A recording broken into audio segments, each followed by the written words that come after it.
Producido por Cruz Cabrera, Reina Isabel. Flores Olmeda, Yolanda Areli. Dueñas Prieto Carlos Donato.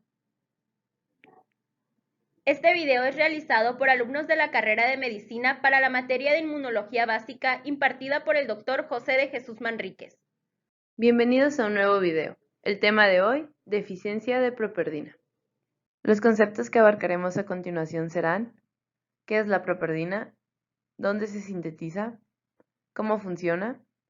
Deficiencia de properdina, tipos de deficiencia de properdina, mecanismo de acción y, para reforzar, un caso clínico. ¿Qué es la properdina? En 1954, el doctor Louis Peterman descubrió por primera vez esta sustancia. La properdina es una glucoproteína que forma parte de la vía alternativa de activación del complemento. Es sintetizada como una molécula de una sola cadena, compuesta por 469 aminoácidos. Cada monómero de properdina está formado por 7 dominios de trombospondina, enumerados del 0 al 6. Estas cadenas se oligomerizan para formar estructuras cíclicas que pueden estar compuestas por 2, 3 o 4 cadenas. Esta estructura la conocemos como properdina. Hay que tener en cuenta que la properdina puede existir en forma monomérica o dimérica, siendo la primera prácticamente infuncional. ¿Quién hace a la properdina? A comparación de la mayoría de las proteínas que forman parte del complemento, la properdina se sintetiza principalmente en linfocitos T, monocitos, células dendríticas y mastocitos. Tenemos otro tipo de granulocito que produce properdina. Estos son los neutrófilos. Los neutrófilos son la principal fuente de properdina. Estas células contienen grandes almacenes de properdina en sus gránulos secundarios, los cuales van a ser secretados rápidamente cuando un neutrófilo se encuentre con un microorganismo o sea estimulado. Otras células, como los adipocitos y las células endoteliales, también son capaces de producir properdina. Sabemos dónde se sintetiza la properdina, pero ¿cómo funciona? La properdina es un regulador positivo de la actividad del complemento. Se une a C3b y al factor B o BB y con ello estabiliza la C3 y C5 convertasa de la vía alternativa. Esto es importante debido a que la vida promedio de las convertasas de la vía alternativa es aproximadamente 90 segundos, pero con la properdina este tiempo se alarga de 5 a 10 veces y este hecho es importante para la amplificación del complemento. También se descubrió que la properdina inhibe al factor H y este último promueve la degradación proteolítica de C3b y con ello inhibe al complemento. La properdina es capaz de reconocer patrones moleculares asociados a patógenos. Esto sucede cuando la proteína se une covalentemente a la membrana microbiana. Una vez unida, recluta a C3b y al factor B para activar la vía alternativa. Como veremos a continuación, la properdina es esencial para la protección contra las bacterias del tipo Neisseria u otros cocos gram negativos. También se ha demostrado que la properdina es capaz de causar la aglutinación de algunos virus para evitar su propagación. La deficiencia de properdina es una inmunodeficiencia primaria hereditaria poco frecuente debido a una anomalía de las proteínas del sistema de complemento. Está caracterizada por una susceptibilidad mayor a infecciones por especies de Neisseria. Afecta únicamente a varones, que suelen presentar enfermedades meningocócicas graves o fulminantes. En condiciones normales, los niveles de properdina en plasma son de 5 a 25 microgramos por mililitro, existiendo 3 tipos de deficiencia. Deficiencia de properdina tipo 1. En esta presentación de la enfermedad, la properdina detectable en plasma se encuentra ausente.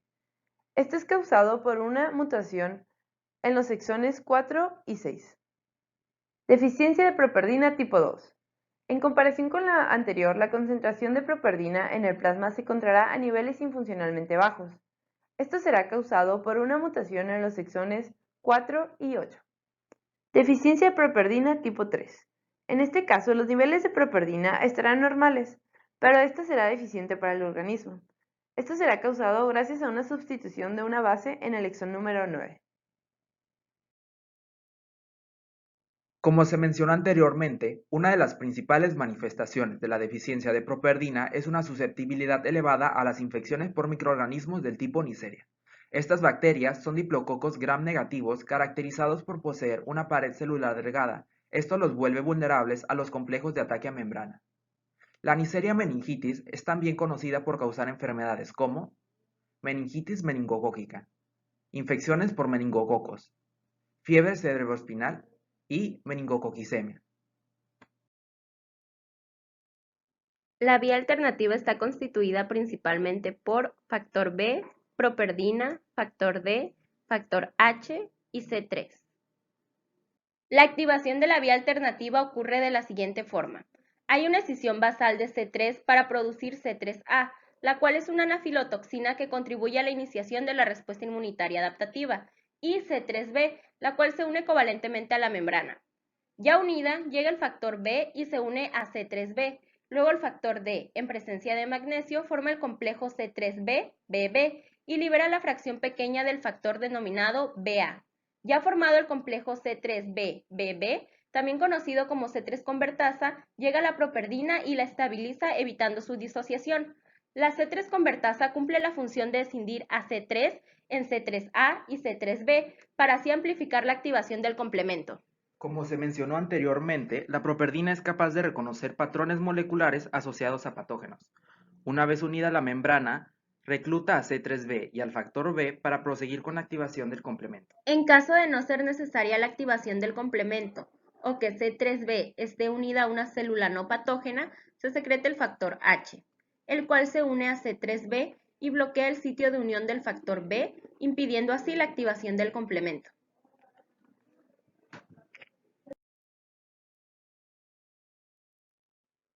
En contraste, en un paciente con deficiencia tipo 1 no hay properdina en el plasma, por lo que la vía alternativa no es activada. En un paciente con deficiencia tipo 2, la concentración plasmática es menor a 5 microgramos por mililitro, haciéndola insuficiente para una correcta activación. A diferencia de las dos anteriores, en un paciente con deficiencia de properdina tipo 3, sí hay properdina, pero esta es infuncional. En este caso, la properdina trata de unirse a la C3 convertasa y estabilizarla, pero al no poder, la convertasa se despega de la membrana, impidiéndose así la activación del complemento. Para reforzar los temas abordados en este video, analizaremos un caso clínico. Un paciente de 5 años y medio de padres no consanguíneos fue ingresado a un hospital con choque séptico meningocócico. Anteriormente había estado sufriendo infecciones respiratorias recurrentes. Su hermano de 13 años también había sido tratado por meningitis meningocócica cuando tenía 7 años. Y un hermano de 19 años estaba sano. Los estudios inmunológicos realizados después de la recuperación en el paciente y sus dos hermanos revelaron inmunoglobulinas normales subclases IgG, C3, C4 y actividad de la vía clásica, mientras que la actividad de la vía alternativa del complemento no se pudo detectar. Un análisis posterior reveló una concentración adecuada de menor a 0.01 microgramos sobre litros, mientras que el factor D era el 50% de lo normal y el factor B el 97% de lo normal. De acuerdo a la información proporcionada, ¿qué tipo de deficiencia diagnosticarías? En el caso de este paciente, la properdina se encuentra presente en el plasma, pero en concentraciones bajas, por lo que estamos tratando con una deficiencia de properdina tipo 2. Posteriormente, los resultados de laboratorio confirmaron el diagnóstico sospechoso de deficiencia de properdina. La concentración de proteínas del complemento también se estudió en los miembros de la familia. Los dos hermanos del paciente también tenían deficiencia de properdina y la madre tenía un nivel reducido. Esto se observa comúnmente en la mayoría de las mujeres portadoras. En definitiva, podemos afirmar la importancia de la properdina en la activación de la vía alternativa para la defensa contra organismos patógenos. Esto es evidente al observar la susceptibilidad que tienen pacientes con deficiencia de properdina y por consecuencia una inactivación de la vía alternativa. Con esto damos por concluido el tema de deficiencia de properdina. Gracias por su atención, esperamos que el video haya sido de su agrado y no olviden dejar un comentario. ¡Hasta la próxima!